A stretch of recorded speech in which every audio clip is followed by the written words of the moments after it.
ദേവസ്വം കമ്മീഷണറായിരുന്ന ഒരു സ്ത്രീ അവരുടെ മക്കളെ കുഞ്ഞുമക്കളെ കൊണ്ടുപോയി അവിടെ ഒരുപാട് സ്ത്രീകളുമായിരുന്ന് പിന്നെ ചോറൂണ് നടത്തുന്നു. മുസ്ലിം പള്ളിയിൽ പിന്നെ സ്ത്രീകളെ പ്രവേശിക്കുന്നില്ലല്ലോ. അപ്പം അത്തരം ചില കാര്യങ്ങൾ നിൽക്കുന്നുണ്ട്. ഇതെല്ലാമാണ് ആ കേസിൽ വന്ന ഡോക്യുമെൻറ്റ്സ്. അപ്പോൾ ആ കേസിലെ എല്ലാ ഡോക്യുമെൻ്ററി എവിഡൻസും സ്ത്രീ പ്രവേശനം അവിടെ ഉണ്ടായിരുന്നു എന്നാണ്. ഇടതുപക്ഷ ഗവൺമെൻറ് അപ്പീൽ പോയില്ല ഈ ഈ ഈ നിലപാടിനെതിരായിട്ട്. ബോർഡ് പോയില്ല, കുറച്ച് സ്ത്രീകൾ പോയി. സ്ത്രീകൾ സുപ്രീം കോടതി വന്നു. ഇപ്പോൾ സ്ത്രീകൾ എന്നാൽ സ്വാഗതം ചെയ്യും. ഇപ്പോൾ ചെന്നാലും ആ സ്ത്രീ കയറാൻ പോയാൽ തടയാൻ ഗവൺമെൻറ് അധികാരമില്ല. കുമ്മനത്തിൻ്റെ മറുപടി അല്ലല്ലല്ല, അത് കത്തിക്കുന്ന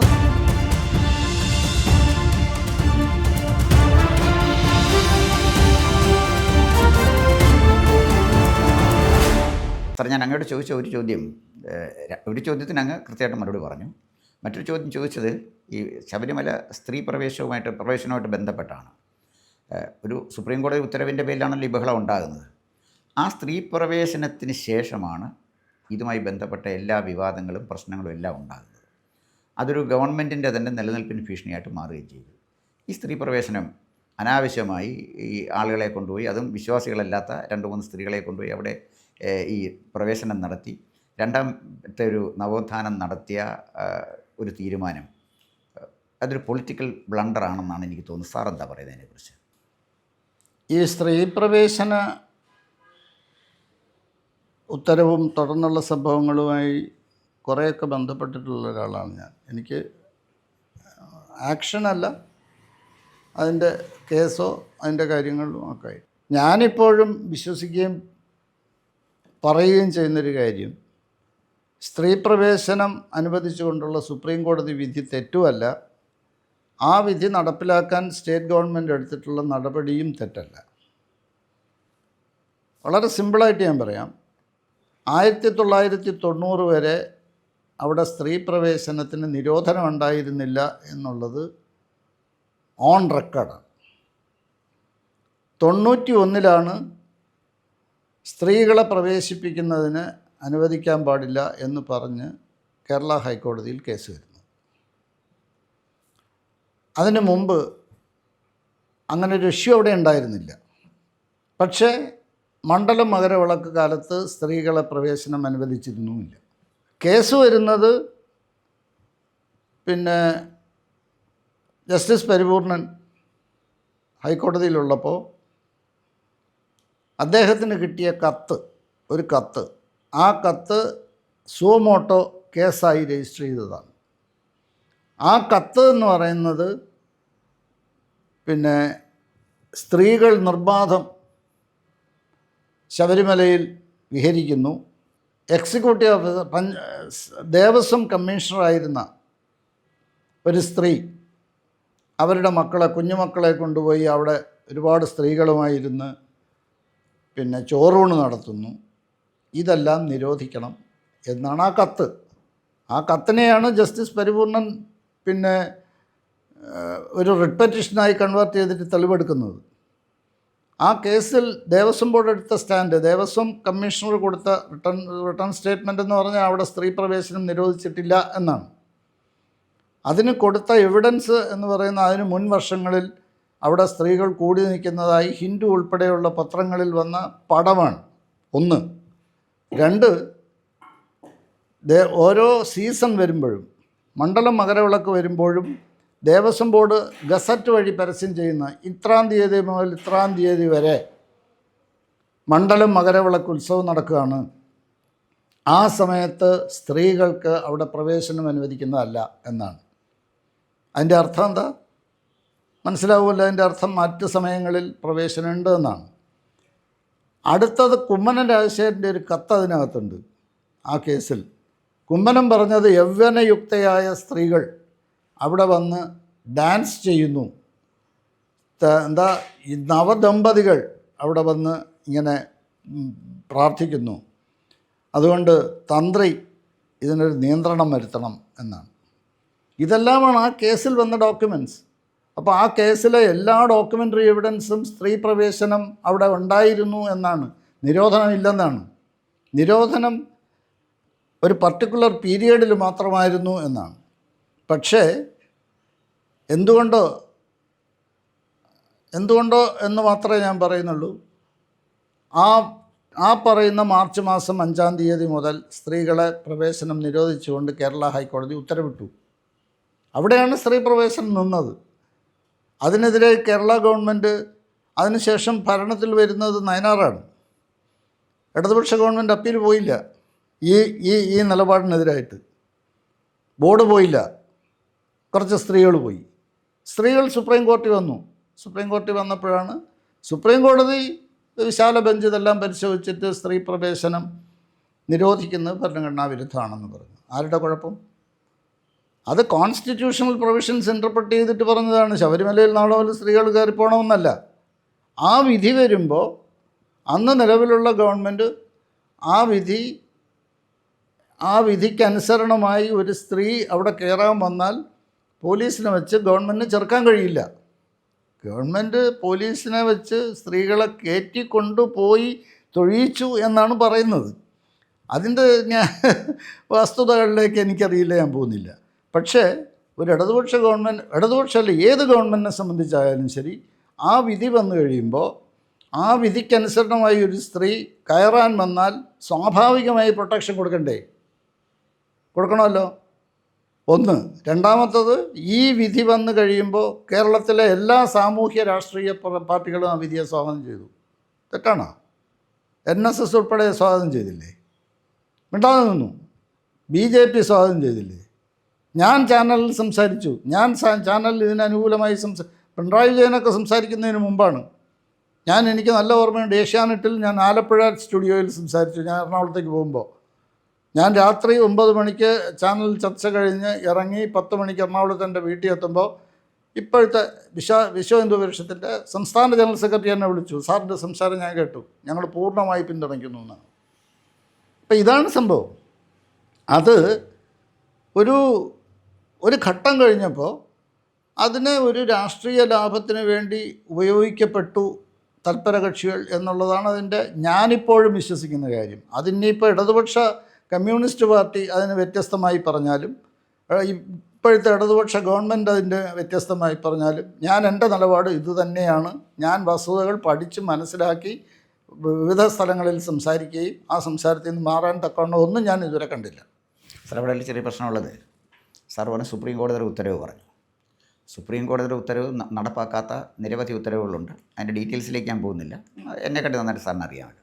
സുപ്രീം കോടതി ഒരു ഉത്തരവ് ഇട്ട് കഴിഞ്ഞപ്പോഴേ പെട്ടെന്ന് സ്ത്രീയെ പ്രവേശിപ്പിക്കണം എന്നൊരു വെളിപാട് തോന്നി എന്നുള്ള ഒരു നിഗമനത്തോടെ എനിക്ക് വ്യക്തിപരമായി യോജിപ്പില്ല. രണ്ടാമത്തെ കാര്യം, ഇവിടെ പ്രശ്നം സാർ തന്നെ നേരത്തെ സൂചിപ്പിച്ചു, മണ്ഡലവിളക്കിൻ്റെയും മകരവിളക്കിൻ്റെയും കാര്യത്തിൽ ആ കാലഘട്ടത്തിൽ ചില നിയന്ത്രണങ്ങൾ അവിടെ ഉണ്ടായിരുന്നു. സ്ത്രീകൾക്ക് പ്രവേശിക്കാൻ പറ്റത്തില്ലായിരുന്നു. സുപ്രീം കോടതി വളരെ വേഗമായിട്ട് പറഞ്ഞ ഒരു ഉത്തരവാണ്. അവിടെ പ്രവേശിക്കുന്നതിന് തടസ്സം. ഞാൻ ഇടപെടുന്നതിൽ ക്ഷമിക്കണം. സുപ്രീം കോടതിയുടെ ഉത്തരവിൽ യാതൊരു വേഗനസും ഇല്ല. സുപ്രീം കോടതി കോൺസ്റ്റിറ്റ്യൂഷൻ്റെ 19, 25, 26 പ്രൊവിഷൻസ് മുഴുവൻ വളരെ വ്യക്തമായി അനലൈസ് ചെയ്തിട്ട് ഇന്ത്യയിൽ അറിയപ്പെടുന്ന കോമ്പീറ്റൻറ്റ് ജഡ്ജസ് പുറപ്പെടുവിച്ചൊരു ഉത്തരവാണ്. അതിന് വേഗനസ് ഇല്ല. പക്ഷേ ആ ഉത്തരവിൽ ഈ പറയുന്ന സാർ ചോദിക്കാൻ വരുന്ന കാര്യമുണ്ട്. ഒരുപാട് ഉത്തരവുകളുണ്ട്, അത് നടപ്പിലാക്കാൻ തയ്യാറായില്ല. പക്ഷേ ഇതിനെന്തിനെടുത്തിയാടി എന്നാണ് ഒരുപാട് പൊതുജനം ചോദിക്കുന്ന ചോദ്യമാണത്. ഞാൻ പറഞ്ഞത് അങ്ങനെയല്ല. ഞാൻ പറഞ്ഞത് ഈ ഉത്തരവ് വന്നു, ഭരണഘടനയുടെ അടിസ്ഥാനം ഇൻ്റർപ്രറ്റ് ചെയ്തുകൊണ്ട് ഈ ഉത്തരവ് വന്നു. ഈ ഉത്തരവ് വരുമ്പോൾ നാളെ ഒരു സ്ത്രീ ശബരിമലയിലേക്ക് പോകാൻ തുടങ്ങിയാൽ, അവിടെ യൗവനയുക്തയായ ഒരു സ്ത്രീ ശബരിമലയ്ക്ക് പോയാൽ ഏത് ഗവൺമെൻറ് ആവട്ടെ ചെറുക്കാൻ കഴിയുമോ? ഗവൺമെൻറ് ചെറുക്കാൻ കഴിയുമോ എന്ന് ഞാൻ ചോദിച്ചു. അപ്പോൾ അതിനകത്ത് ചെറിയ പ്രശ്നമുള്ള സാർ, ഇപ്പോൾ ഈ സുപ്രീം കോടതിയുടെ ഉത്തരവ് ഇപ്പോഴും നിലനിൽക്കുകയാണ്, ക്യാൻസൽ ആയിട്ടില്ലല്ലോ. ഇല്ല. ഇപ്പോൾ സ്ത്രീകൾ എന്നാൽ സ്വാഗതം ചെയ്യും. ഇപ്പോൾ ചെന്നാലും ആ സ്ത്രീ കയറാൻ പോയാൽ തടയാൻ ഗവൺമെൻറ് അധികാരമില്ല. പക്ഷേ സ്ത്രീകൾ ചെല്ലാൻ ഗവൺമെൻറ് അനുവദിക്കുന്നില്ലല്ലോ. അല്ല, ഗവൺമെൻറ് പെർസ്വേഡ് ചെയ്ത് മാറ്റുന്നുണ്ടാവാം. ഞാൻ പറഞ്ഞു ഡയറക്റ്റ് ആക്ഷനിലേക്ക് ഗവൺമെൻറ് പോകാൻ ഒക്കില്ല. ഓക്കെ, ആയിക്കോട്ടെ. പെർസ്വേഡ് ചെയ്ത് മാറ്റുന്നുണ്ടായിരുന്നല്ലോ. ഈ പെർസ്വേഡ് ചെയ്ത് മാറ്റുന്ന പണ്ടേ ചെയ്യാമായിരുന്നു. ഇപ്പോൾ പ്രോബ്ലം ഇവിടെ എന്ന് പറഞ്ഞാലേ, ഞാൻ പ്രോബ്ലത്തിലേക്കാണ് വരുന്നത്. പ്രോബ്ലം എവിടെയാണെന്ന് പറഞ്ഞാൽ, ഇത് ശബരിമല ക്ഷേത്രം മുന്നേ നിർത്തി ഒരു 2ാം നവോത്ഥാനം നടത്തി കേരളത്തിലൊരു മാറ്റം ഉണ്ടാക്കാൻ ശ്രമിച്ച ഒരു തീരുമാനമാണ് ഈ അപകടത്തിലേക്ക് പോയത്. ഇപ്പോൾ സ്ത്രീ പ്രവേശനം എന്ന് പറയുമ്പോഴേ വളരെ പ്രസിഡൻ്റായിട്ടിരുന്ന ആളാണ്. ഈ തിരക്കിനിടയിൽ സ്ത്രീകൾ വന്നാൽ അത് ബുദ്ധിമുട്ടുണ്ടാകും എന്നുള്ള കാര്യം ഒരു വസ്തുതയാണ്. ഇനി എന്തായാലും ശരി, ഇനി സ്ത്രീകൾക്ക് പ്രവേശിക്കാൻ ശബരിമല മാത്രമല്ലല്ലോ നിയന്ത്രണങ്ങളുള്ളത്, വേറെ പിന്നെ മതപരമായ പലയിടത്തും ഈ നിയന്ത്രണങ്ങളുണ്ടല്ലോ. പാഴ്സികളുടെ ചില ക്ഷേത്രങ്ങളിൽ നിയന്ത്രണമുണ്ട്, പാഴ്സിയിലെ പല ചില പാഴ്സികൾ നടത്തുന്ന പല ക്ഷേത്ര ദേവാലയങ്ങളിലും ഭരണഘടനാ വിരുദ്ധമായി ഇക്വലൻസിക്ക് വിരുദ്ധമായ ഒരുപാട് കാര്യങ്ങൾ നടക്കുന്നുണ്ട്. അപ്പോൾ പിന്നെ പാഴ്സിയായ ഒരു ജഡ്ജിയോട് ഇത് ചോദിച്ചപ്പോൾ അദ്ദേഹം അത് പാസ് ചെയ്ത് വിട്ടതും സാറിനറിയാം. ഞാൻ അതിലേക്കൊന്നും പോകുന്നില്ല. അപ്പോൾ പിന്നെ മതപരമായ പല സ്ഥലങ്ങളിലും മഹദ്ബയിൽ പിന്നെ നമുക്ക് പ്രവേശിക്കാൻ ഇപ്പോൾ പിന്നെ പള്ളിയിൽ മുസ്ലിം പള്ളിയിൽ പിന്നെ സ്ത്രീകൾ പ്രവേശിക്കുന്നില്ലല്ലോ. അപ്പോൾ അത്തരം ചില കാര്യങ്ങൾ നിൽക്കുന്നുണ്ട്. ഞാൻ പറഞ്ഞ സുപ്രീം കോടതിയുടെ ഉത്തരവ്, ആ ജഡ്ജ്മെൻറ്റ് അത് ഒരു റിയലിസ്റ്റിക് ജഡ്ജ്മെൻറ്റായിട്ട് ഞാൻ കരുതുന്നില്ല. ഇന്ത്യൻ കൾച്ചറ്, ഇന്ത്യയിലെ സിറ്റുവേഷൻസ് ഇതൊന്നും നോക്കിയിട്ട് ഗൗരവമായി നടത്തിയ ഒരു ജഡ്ജ്മെൻറ്റാണ് എന്നെനിക്ക് തോന്നുന്നില്ല. അതുകൊണ്ട് തന്നെയാണ് ഈ ജഡ്ജ്മെൻറ്റ് വിധിച്ചിട്ടും ഇന്നും സ്ത്രീകൾ ചെല്ലുന്നത് ഗവൺമെൻറ് ഇത് നടപ്പിലാക്കിയ ഗവൺമെൻറ് തന്നെയാണ് അവിടെ പെർസ്യൂഡ് ചെയ്യുന്ന സാർ പറഞ്ഞതുപോലെ തന്നെ. അതിനർത്ഥം ഇത്തരം കാര്യങ്ങൾ ചിന്തിച്ച് ഒരു ജഡ്ജ്മെൻറ്റ് ആയ ഒരു ജഡ്ജ്മെൻറ്റ് ആയിരുന്നില്ല എന്നുള്ള അർത്ഥത്തിലാണ് ഈ വേഗം എന്ന് പറഞ്ഞതിൻ്റെ ഒരു കാര്യം. എന്തായാലും ശരി, അവിടെ പ്രവേശിച്ച സ്ത്രീകളാരും ഈ വിശ്വാസത്തിൻ്റെ പുറത്ത് പോയവരല്ലല്ലോ. അതാണല്ലോ അവിടെ പ്രശ്നമുണ്ടായത്. അതാണ് ഞാൻ പറഞ്ഞത്, ഈ സ്ത്രീ പ്രവേശനം ഉണ്ടാക്കിയ ഒരു പ്രശ്നം അതാണെന്നാണ് ഞാൻ പറഞ്ഞത്. അതിനകത്ത് കൂടുതൽ തർക്കങ്ങളില്ല. ഇതാണൊരു സംഭവം എന്ന് ഞാൻ സാറിൻ്റെ സൂചിപ്പിച്ചു എന്ന് മാത്രമേ ഉള്ളൂ. ഇവിടെ അത് ഇപ്പോഴും നമുക്ക് ഇതിനെ സംബന്ധിച്ചൊരു വ്യക്തമായ കാഴ്ചപ്പാട് പലർക്കും ഇല്ല എന്നുള്ളതാണ്. പണ്ട് കാലത്ത് സ്ത്രീ പ്രവേശനം അനുവദിക്കാതിരുന്ന പല ക്ഷേത്രങ്ങളിലും പിന്നീട് സ്ത്രീ പ്രവേശനം അനുവദിച്ചിട്ടുണ്ട്. കേരളത്തിലെ പ്രധാനപ്പെട്ട ക്ഷേത്രങ്ങൾ. അതേപോലെ തന്നെ പ്രധാനപ്പെട്ട ക്ഷേത്രങ്ങളിൽ ഇപ്പോഴും ശബരിമല അല്ലാതെ സ്ത്രീ പ്രവേശനം നിരോധിച്ചിട്ടുണ്ട്. ഒരു എക്സാമ്പിൾ സാറിന് മനസ്സിലാവുന്ന ഞാൻ പറയാം. തിരുവല്ല ശ്രീവല്ലഭ ക്ഷേത്രം, അവിടെ 1965 കാലഘട്ടം വരെ സ്ത്രീകളെ പ്രവേശിക്കാൻ പാടില്ലായിരുന്നു. വിഷ്ണുനാരായണൻ നമ്പൂതിരിയുടെ ഫാമിലിയാണ് അവിടുത്തെ പൂജാരിമാരായിരുന്നു. അതെ, അവിടെ പ്രവേശനം അനുവദിച്ചിരുന്നില്ല. പക്ഷേ അവിടെ സ്ത്രീ പ്രവേശനം അനുവദിച്ചു. ഇപ്പോൾ അവിടെ സ്ത്രീകൾ പോകുന്നുണ്ട്, ഒരു കുഴപ്പമില്ല. അതേ സമയത്ത് ശ്രീവല്ലഭ ക്ഷേത്രത്തിൻ്റെ ഒരു ഉപക്ഷേത്രമാണ് തിരുവനന്തപുരത്തുള്ള മലയൻകീഴ് ശ്രീകൃഷ്ണസ്വാമി ക്ഷേത്രം. തിരുവനന്തപുരത്തെ ഒരു പ്രധാനപ്പെട്ട ക്ഷേത്രമാണ്. ആ ക്ഷേത്രത്തിൽ രണ്ടും ദേവത ഒന്നാണ്, കൺസെപ്റ്റ് ഒന്നാണ്, തന്ത്രിമാരൊന്നാണ്. ഈ ക്ഷേത്രത്തിൽ ഇപ്പോഴും ശ്രീകൃഷ്ണ ക്ഷേത്രമാണ്, ഇപ്പോഴും സ്ത്രീകളെ പ്രവേശിപ്പിക്കുന്നില്ല. ഞാൻ 2012 ദേവസ്വം ബോർഡ് പ്രസിഡൻ്റായിരിക്കുന്ന സമയത്ത് അവിടെ ഒരു പൊതുസമ്മേളനം വിളിച്ചു കൂട്ടി. അവിടുത്തെ ഉത്സവത്തോടനുബന്ധിച്ചുള്ള പൊതുസമ്മേളനത്തിൽ എന്നെ ഉദ്ഘാടനത്തിന് വിളിച്ചിരുന്നു. ഞാൻ ചെന്നു. വളരെ പ്രഗത്ഭരായ ആളുകളൊക്കെ ഉണ്ട്. എന്താ നമ്മളെ എഴുത്തുകാരി ഇപ്പം സുഗതകുമാരി ടീച്ചറുണ്ട്, വിഷ്ണുനാരായണൻ നമ്പൂതിരിയുണ്ട്, വളരെ പ്രഗത്ഭരായ ആളുകളുണ്ട്. ഞാൻ സംസാരിച്ച് കഴിഞ്ഞ് ഇരുന്നപ്പോൾ ടീച്ചർ സംസാരിച്ചു. ടീച്ചർ പറഞ്ഞത്, ഞാനിവിടെ 4 മണിക്ക് വന്നു, പ്രസിഡൻ്റൊക്കെ വന്നത് 6 മണിക്കാണ്. ഞാൻ വെളിയിൽ വന്നു ക്ഷേത്രപ്രവേശനകത്ത് കയറി തൊഴാൻ ശ്രമിച്ചപ്പോൾ എന്നെ തടഞ്ഞു. സുഗതകുമാരി ടീച്ചർ പറഞ്ഞതാണ്, എന്നെ തടഞ്ഞു. എനിക്ക് ഭഗവാനെ കാണാൻ കഴിഞ്ഞില്ല. എന്ത് ന്യായം? പ്രസിഡൻ്റ് ഒന്നുകൂടെ സംസാരിക്കണം, ഇതിന് മറുപടി പറയണം. വിഷ്ണുനാരായണൻ നമ്പൂതിരി ഉണ്ടായിരുന്നു തിരുവല്ല. അതെ, ഞാനന്ന് മറുപടി പറഞ്ഞു. ഞാൻ പറഞ്ഞ പൊതു താല്പര്യം ഇവിടെ സ്ത്രീകളെ പ്രവേശിപ്പിക്കുന്നതിന് അനുകൂലമാണെങ്കിൽ തിരുവിതാംകൂർ ദേവസ്വം ബോർഡ് അതിനനുകൂലമായി ഉത്തരവിറക്കുമെന്ന് ഞാൻ ഉറപ്പുവരുന്നു. പക്ഷേ അതിന് മുന്നോടിയായിട്ട് ഇവിടെ കാലാകാലങ്ങളിൽ പിന്നെ ക്ഷേത്രങ്ങളിലെ ആചാരങ്ങളിൽ വ്യത്യാസം വരുന്നുണ്ട്. സ്ത്രീ പ്രവേശനത്തിൽ തന്നെ ഞാൻ തിരുവല്ലയിൽ 65 വരെ സ്ത്രീ പ്രവേശനം നിരോധിച്ചിരുന്നതും പിന്നീട് താന്ത്രിക കുടുംബം ഉൾപ്പെടെ അംഗീകരിച്ച് സ്ത്രീ പ്രവേശനം അനുവദിച്ച് കണ്ടിന്യൂ ചെയ്ത് വരും. അതിൻ്റെ ഉപക്ഷേത്രമായ മലയൻകീഴ് ഇപ്പോഴും സ്ത്രീ പ്രവേശനം അനുവദിക്കുന്നില്ല. അവിടെ സ്ത്രീ പ്രവേശനം വേണം എന്ന് ആവശ്യപ്പെടുന്നത് സുഗതകുമാരി ഉൾപ്പെടെയുള്ള ആളുകളാണ്. അപ്പോൾ ഇതാണ് വ്യത്യാസം. അതുകൊണ്ട് അത് ശരിയോ തെറ്റോ എന്ന് ചോദിച്ചാൽ ഈ ചോദിച്ച ചോദ്യം ശരിയാണ്. ഈ സീസൺ സമയത്ത് സ്ത്രീകളെ പ്രവേശിപ്പിക്കുന്നത് ശരിയോ? അല്ല. അതുകൊണ്ടാണ് തിരുവിതാംകൂർ ദേവസ്വം ബോർഡ് എല്ലാ വർഷവും നോട്ടിഫിക്കേഷൻ ഇറക്കുമായിരുന്നു 90 വരെ. ഈ നവംബർ 3 തീയതി മുതൽ ജനുവരി 3 തീയതി വരെയാണ് അവിടെ മണ്ഡലമകരോപ. ഈ സമയത്ത് സ്ത്രീകളെ പ്രവേശിപ്പിക്കുന്നതല്ല എന്നാണ്. അപ്പോൾ ദാറ്റ് ഡിപ്പെൻസ്, ഓരോ സാഹചര്യങ്ങൾക്ക് അനുസരണമാവും. പക്ഷേ ഒരിക്കലും സുപ്രീം കോടതിക്ക് പെശക് പറ്റിയെന്നോ അതൊരു കാഷ്വലായ വിധിയാണെന്നോ വളരെ ഡീപ്പായിട്ട് കോൺസ്റ്റിറ്റ്യൂഷണൽ പ്രൊവിഷൻസ് 26-ഉം 25-ഉം 26-ഉം 19-ഉം ഒക്കെ അനലൈസ് ചെയ്തിട്ട് ആ നിരോധനം ശരിയല്ല എന്ന് പറഞ്ഞതാണ്. അത് ഒരു ഭരണഘടനാ കോടതിയുടെ വിധി എന്നുള്ള നിലയ്ക്ക് ഗവൺമെൻറ് ചാടിപ്പടച്ച് നടപ്പിലാക്കാൻ പോകണമായിരുന്നു എന്നുള്ളത് that is A different question. അതിലും എനിക്ക് വ്യത്യസ്തമായ അഭിപ്രായമുണ്ട്. അതിലാദ്യം ഒരു നിലപാട് സ്വീകരിക്കേണ്ടിയിരുന്നത് ബോർഡാണ്. ദേവസ്വം ബോർഡാണ് എൻ്റെ ഭരണം, ഗവൺമെൻറ് അല്ല. ഇപ്പോഴും ഒരു തെറ്റിദ്ധാരണയുള്ളത് എത്രമാത്രം അധികാരം ഗവൺമെൻറ്റിനും തിരുവിതാംകൂർ ദേവസ്വം ബോർഡിലുണ്ട്? അല്പം പോലുമില്ല. യഥാർത്ഥത്തിൽ ആക്ട് അതാണ്. ഒരു കാര്യത്തിനും ഗവൺമെൻറ് സാങ്ഷൻ്റെ ആവശ്യമില്ല. ഒരു കാര്യത്തിനും ഗവൺമെൻറ്റിന് ദേവസ്വം ബോർഡിന് ഒരു കത്തെഴുതി ഇന്ന രീതി ചെയ്യണം എന്നാവശ്യപ്പെടാൻ ആക്ട് അനുവദിക്കുന്നില്ല. മുൻകാലങ്ങളിൽ ഉള്ളത് തിരുവിതാംകൂർ ദേവസ്വം ബോർഡ് ഭരണാധികാരികളെ ഗവൺമെൻറ്റിൻ്റെ മീറ്റിങ്ങിന് വിളിക്കില്ല. കാരണം രണ്ടും ഈക്വൽ. മന്നത്ത് പത്മനാഭനും മറ്റേ അന്ന് മുഖ്യമന്ത്രിയായിരുന്ന രണ്ടും തമ്മിലുള്ള തൂക്കി നോക്കിയാൽ മന്ദം പൊങ്ങിക്കും. മന്ദമാണല്ലോ വെയിറ്റ് കൂടുതൽ. അതാണ് ആ കൺസെപ്റ്റ് എന്ന് പറയുന്നത്. അപ്പം പ്യുവർലി ഓട്ടോണമസ് ആണ്. പക്ഷേ എന്ത് ചെയ്യാം, എന്നെപ്പോലെയുള്ള ആളുകളെല്ലാം ഇങ്ങനെ പിന്നെ ഈ മറ്റ് ഡീജനറേഷൻ വന്നു. അതുകൊണ്ടാണ് ഞാൻ പണ്ടും പറയാറുണ്ട്, മന്നത്ത് പത്മനാഭൻ കസേരയിൽ ഞാൻ വന്നിരുന്നു എന്ന് പറഞ്ഞാൽ ആ പോസ്റ്റിൻ്റെ ഡീജനറേഷൻ വന്നു എന്നാണ് അതിനർത്ഥം. അങ്ങനെയല്ലേ? അതുകൊണ്ടാണ് അത് സംഭവിക്കുന്നത്. അല്ലെങ്കിൽ ആ കറക്റ്റാണ് ആ പ്രിൻസിപ്പിള്. മഹാരാജാവ് ഉദ്ദേശിച്ചതും അത് തന്നെയാണ്. ഒരു കാരണവശാലും ക്ഷേത്രഭരണത്തിൽ പൊളിറ്റിക്കൽ അഡ്മിനിസ്ട്രേഷൻ വരരുത്. സെക്കുലാർ ഗവൺമെൻറ്റാണ്.